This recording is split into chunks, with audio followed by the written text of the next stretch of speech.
저희 30절부터 보겠습니다. 오늘 말씀 누가복음 10장 30절부터 37절까지 말씀입니다. 다 찾으셨으면 함께 봉독하겠습니다. 예수께서 대답하여 이르시되 어떤 사람이 예루살렘에서 여리고로 내려가다가 강도를 만나매 강도들이 그 옷을 벗기고 때려 거의 죽은 것을 버리고 갔더라. 마침 한 제사장이 그 길로 내려가다가 그를 보고 피하여 지나가고 또 이와 같이 한 레위인도 그곳에 이르러 그를 보고 피하여 지나가되 어떤 사마리아 사람은 여행하는 중 거기 이르러 그를 보고 불쌍히 여겨 가까이 가서 기름과 포도주를 그 상처에 붓고 싸매고 자기 짐승에 태워 주막으로 데리고 가서 돌보아 주니라. 그 이튿날 그가 주막 주인에게 데나리온 둘을 내어주며 이르되 이 사람을 돌보아 주라. 비용이 더 들면 내가 돌아올 때에 갚으리라 하였으니 내 생각에는 이 세 사람 중에 누가 강도 만난 자의 이웃이 되겠느냐. 이르되 자비를 베푼 자니이다. 예수께서 이르시되 가서 너도 이와 같이 하라 하시니라. 아멘. 기도하겠습니다. 하나님 아버지 감사합니다. 오늘도 이 시간 저희들에게 주님 앞에 나올 수 있는 은혜를 허락하시고 또한 주의 말씀을 들을 수 있게 하시니 감사합니다. 오늘도 주신 이 말씀을 마음에 새기게 하시며 언제나 그 뜻대로 살아감에 부족함이 없도록 주님 인도하여 주시옵소서. 언제나 항상 함께하여 주시길 간절히 바라오며 예수님의 이름으로 기도하옵나이다. 아멘. 사랑하는 성도 여러분, 오늘도 주신 말씀 통하여서 큰 은혜와 또한 우리가 살아야 할 방향을 또한 저희들이 깨닫고 나아가실 수 있는 여러분 되시기를 주님의 이름으로 축원드립니다. 오늘 본문 말씀은 본문 말씀이 들어있는 부분은 이제 다른 복음서에는 나타나지 않고 이 누가복음에만 나타나는 그러한 말씀입니다.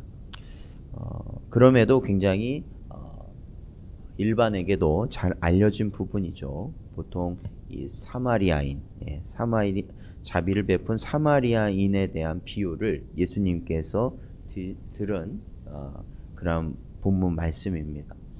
그래서 이 법 중에서도 사마리아인 법이 있지 않습니까? 바로 이 내용에서 나온 그 법이라 할 수 있는데, 자, 오늘 이 본문 말씀에서도 보면은 예수님께서 이제 그 사역을 하시는 중에 그 예수님을 시험하려는 그 한 율법 교사가 와서 예수님께 어떻게 하여야, 무엇을 하여야 영생을 얻겠습니까? 라는 그 질문에 예수님께서는 율법에 무엇이라 기록하였느냐 물어보십니다. 26절에 보면 물어보시는데 그에 대해서 이제 27절에 하나님을 사랑하고 내 이웃을 사랑하는 것입니다. 라고 답을 했습니다. 그래서 예수님께서는 그 말이 맞다고 하셨습니다. 그런데 이 율법 교사가 조금 더 자기를 의로운 자로 예수님과 그리고 주변에 있는 사람들에게 보이려고, 그렇다면 예수님 누가 저의 이웃입니까? 라는 질문을 하게 되죠. 그에 대한 답변으로 예수님이 오늘 본문에 나오는 비유를 하십니다. 이 비유의 내용은 어떤 한 사람이 예루살렘에서 여리고로 가는 중에, 그러니까 예루살렘에서 어떤 일을 보고 여리고라는 곳으로 다시 가는 중에 그곳에서 강도를 만나게 되고, 이 강도는 이 사람에 있는 모든 소유를 빼앗고 옷도 벗긴 채 거의 죽은 것 같이 만들었다. 그러니까 거의 죽기 직전까지 이 사람을 때리고 해해서 그 길가에 버려두었던 것 같습니다.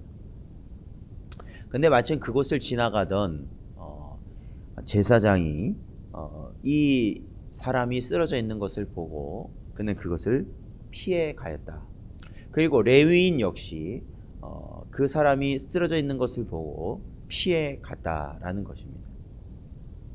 그런데 한 사마리아 사람만이, 여행을 하던 한 사마리아 사람만이 그를 보고 그에게 가서 자신이 가지고 있는 것으로 치료를 해주고, 또한 자신이 타고 다니는 짐승 위에 태워서, 나귀 위에 태워서 그를 또한 주막에 데려다 주고 거기서 치료를 받게 하고, 거기에 들어가는 비용도 지불하고, 나중에 더 비용이 들어갔을 경우엔 자신이 지불하겠다는 보증을 하고 그렇게 떠난 내용이지요. 아마도 이 제사장이나 레위인 같은 경우에는 분명히 이 사람들이 어떤 다른 이유에서보다도 먼저는 아까 이 강도 만난 사람이 거의 죽은 것과 같다라는 거였거든요. 그러니까 그 사람을 보았을 때 자신들은 이 율법의 정신, 그러니까 율법의 가르침에 따라서 그들은 어떻게 한 겁니까? 이 시체를 가까이 하면 안 되거든요. 율법에서 부정하다 하기 때문에 그러한 마음에서 그들은 먼저 이 제사장이나 레위인도 사실은 이 성전의 어떠한 일들, 그러한 일들을 맡아보는 사람들이 보통 레위인이기 때문에 그러한 마음에서 먼저 피하였다라는 것이죠. 근데 사실은 이 율법의 정신을, 그러니까 율법에서 하나님께서 율법을 통해 알게 하신 그 의미를 그들이 온전히 깨닫지 못한 것이죠. 왜냐하면 이 하나님을 사랑하는 것과 내 이웃을 사랑하라는 것, 그 율법의 핵심을 그들은 깨닫지 못한 것이에요. 그저 그 율법에서 지켜야만 하는 그 조항을 그들은 그냥 지키려고만 한 것이죠. 그리고 인간적으로는 알지도 못하는 사람이 거의 죽을 지경, 뭐 살았는지 죽었는지 확인도 안 되는 상황에서 거기서 더 이상 자신들이 엮인다는 것은 그것 또한 자신들의 뭔가 이 피해가 있을 수 있다라는 생각을 할 수 있는 거 아니겠습니까? 뭐 그 사람이 강도를 만난 것으로 추정이 된다면 자기도 그 지역을 빨리 벗어나야 하는 그러한 상황이라는 것이죠. 그런데 이 사마리아 사람은 어떻습니까? 이 사마리아 사람은 사실은 이 제사장이나 레위인은 정말로 하나님 앞에 늘 가까이 가는 사람들이라고 여겨지는 사람들이거든요. 그러한 지위에 있는 사람들이거든요. 그런데 사마리아 사람은 당시 유대인들이 보기에는 버림받은 자입니다. 사실은 버림받은 자, 하나님 앞에 나올 수도 없는 자, 거의 이방인과 같이 하나님의 백성으로 취급받지 못했던, 유대인들로부터 정말로 손가락질 받고 홀대당하던 그러한 자였습니다. 그런데 그 사마리아인은 오히려 그 죽기 직전에 있는 이 강도 만난 사람을 불쌍히 여겼다라는 것입니다. 불쌍히 여기고, 그걸 불쌍히 그냥 여길 뿐만 아니라 자신의 소유로, 자신이 가지고 있는 것으로 치료하고, 또한 자신이 가지고 있는 재물로 그를 치료하기 위하여서 그 모든 대가를 지불하였다라는 것이죠. 사랑하는 성도 여러분, 우리가 내 이웃을 내 몸과 같이 사랑해야 한다라는 이 의미, 이것이 율법의 핵심이라면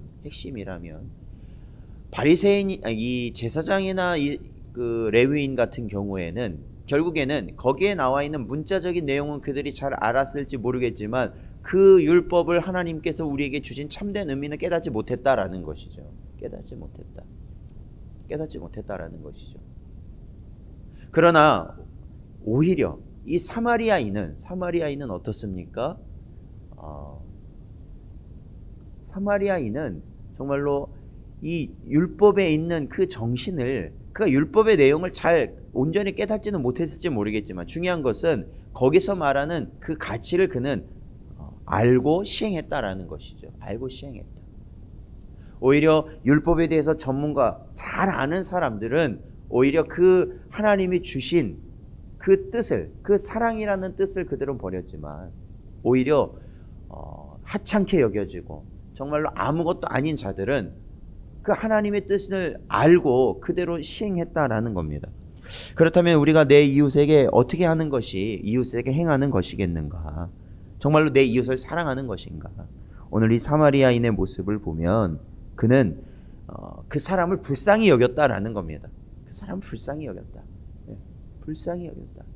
긍휼히 여겼다라는 것이죠. 그리고 어떻게 합니까? 자신의 소유를 가지고 그를 치료하고 나을 수 있도록 하였다라는 것입니다. 오늘날 우리 시대의 이웃은 누구인가? 우리 자신이 많은 하나님의 말씀을 안다고 해도 결국 참된 깨달음, 우리가 주 안에서 하나님의 말씀은 결국 하나님을 사랑하고 내 이웃을 사랑하는 것이구나 라는 것을 깨닫지 못하고, 또한 순종하지 못한다면은 아는 것이 아무 소용없다라는 것이죠. 솔직히 아는 것이 아무 소용없습니다. 당시 예수님을 배척하던 바리새인이나 서기관이나 제사장들도 다 뭐예요? 예수님이 말씀하시던 것을, 그 성경 말씀을 알고 있었습니다. 그러나 그들은 그 뜻을 몰랐던 것이죠. 야고보서 2장 26절 말씀 보면 영혼 없는 몸이 죽은 것 같이 행함이 없는 믿음은 죽은 것이니라 기록되어 있습니다. 사랑하는 성도 여러분, 언제나 어디서나 주의 말씀에 순종하는 자, 즉 내 이웃을 나 자신처럼 사랑할 수 있는 자, 불쌍히 여기고 내 것을 드려야 된다는 거예요. 내 시간을 드리고 내 물질을 드리고 내 노력이 들어가요. 그러므로 인하여서 상대방을 이롭게 하는 자로 늘 세워져 나갈 수 있는 여러분 되시기를 주님의 이름으로 축원드립니다.